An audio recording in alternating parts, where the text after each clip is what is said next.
जीवन हमें एक मौका देता है, इसलिए जब भी सही कॉलेज चुनने का समय आए तो सिर्फ मंगलायतन यूनिवर्सिटी आपके बेहतरीन भविष्य और सर्वांगीण विकास के लिए।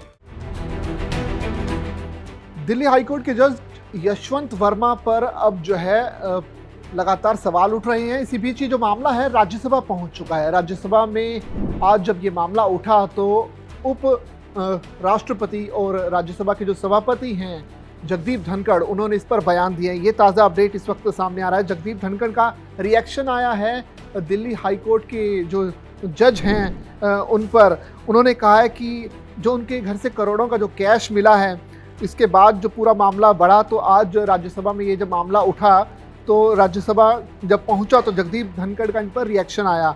आपको वो रिएक्शन बता रहे हैं। उन्होंने कहा कि कथित तौर पर दिल्ली हाईकोर्ट की जो जज है जस्टिस यशवंत वर्मा के घर से कैश जो मिला है, ये शुक्रवार को राज्यसभा में यानी कि आज मामला उठा और सभापति धनखड़ ने कहा कि वो इस मुद्दे पर एक संरचित चर्चा आयोजित करने के लिए एक तंत्र ढूंढ रहे हैं। यानी कि वो पूरा इस पर चर्चा चाहते हैं और देखना चाहते हैं कि कहीं से भी कोई चर्चा को प्रभावित ना कर सके। साथ ही आपको बता दें कि ये मामला उठा कहाँ से है। कांग्रेस के जो सांसद है जयराम रमेश, उन्होंने ये मामला आज सदन में उठाया, जिस पर उन्होंने कहा कि एक न्यायिक जवाबदेही होने की ज़रूरत है। साथ ही उन पर जो है जगदीप धनखड़ ने जब रिएक्शन दिया तो उन्होंने कहा कि उन्हें इलाहाबाद उच्च न्यायालय के एक न्यायाधीश के महाभियोग के बारे में भी एक लंबित पड़ा है नोटिस, उसकी भी याद उन्होंने दिलाई है।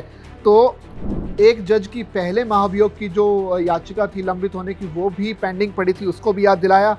जयराम रमेश कांग्रेस के एक बड़े लीडर हैं, राज्यसभा से के सदस्य हैं कांग्रेस की तरफ से। उन्होंने ये मामला उठाया जिस पर जगदीप धनखड़ ने कहा कि हमें ज़रूरत है, पहले इस पर एक अच्छे से संरचित चर्चा होनी चाहिए, उसके बाद ही इस पर कुछ किया जा सकता है।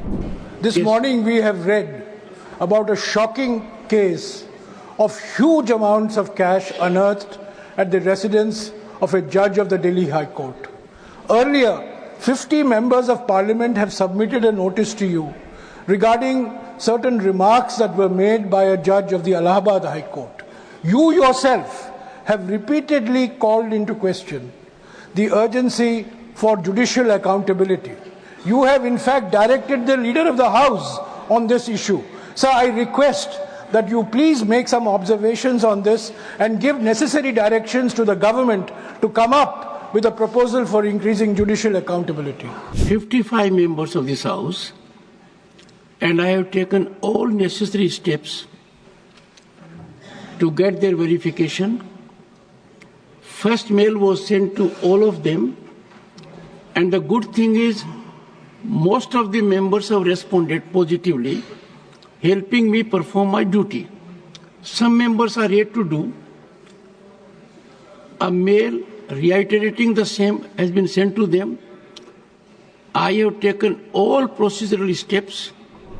आपको बताएं कि पूरा मामला क्या हुआ है कि दरअसल दिल्ली हाईकोर्ट की जो जज हैं जस्टिस वर्मा, उनके घर आग लगी पिछले दिनों और उनके घर से 15 करोड़ रुपए कैश मिले।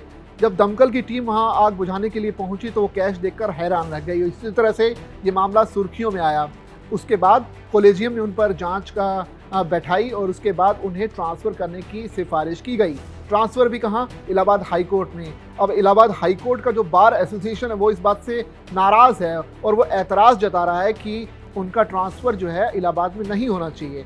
बार एसोसिएशन का तर्क है कि क्या हम कूड़ेदान हैं कि जब भी किसी जज पर भ्रष्टाचार के आरोप लगते हैं या फिर इस तरह का मामला सामने आता है तो उनका ट्रांसफ़र इलाहाबाद हाई कोर्ट में कर दिया जाता है, जो कि नहीं होना चाहिए। हालांकि बार एसोसिएशन ने यह भी कहा है कि हम जो है 24 तारीख को एक बैठक करेंगे, जनरल जो बैठक होगी उसके बाद ये डिसाइड करेंगे कि किस तरह से रखना चाहिए। लेकिन तब तक बार एसोसिएशन ने कॉलेजियम से ये अपील की है कि अगर उनका ट्रांसफ़र इलाहाबाद में किया भी जाता है तो उन्हें न्यायिक कार्यों से दूर रखा जाए, और वो भी तब तक जब तक कि उन पर जांच की जो कार्रवाई है वो पूरी नहीं हो जाती, जब तक वो पूरी तरह से निर्दोष साबित नहीं हो जाते अपने ऊपर लगे भ्रष्टाचार के आरोपों में, तब तक उनके ऊपर उन्हें जो है न्यायिक कार्यों से दूर रखा जाए। ऐसे में ये मामला है देश भर में काफ़ी ज़्यादा सुर्खियों में आ रहा है, और इसलिए भी सुर्खियों में आया क्योंकि राज्यसभा जो कि संसद का बहुत ही अहम ऐसी जगह पर जहां पर बड़े मामले उठते हैं, तो वहां ये जब मामला उठा है तो निश्चित तौर पर सुर्खियों में आना लाजमी है। देखना पड़ेगा कि आने वाले दिनों में कितनी मुश्किलें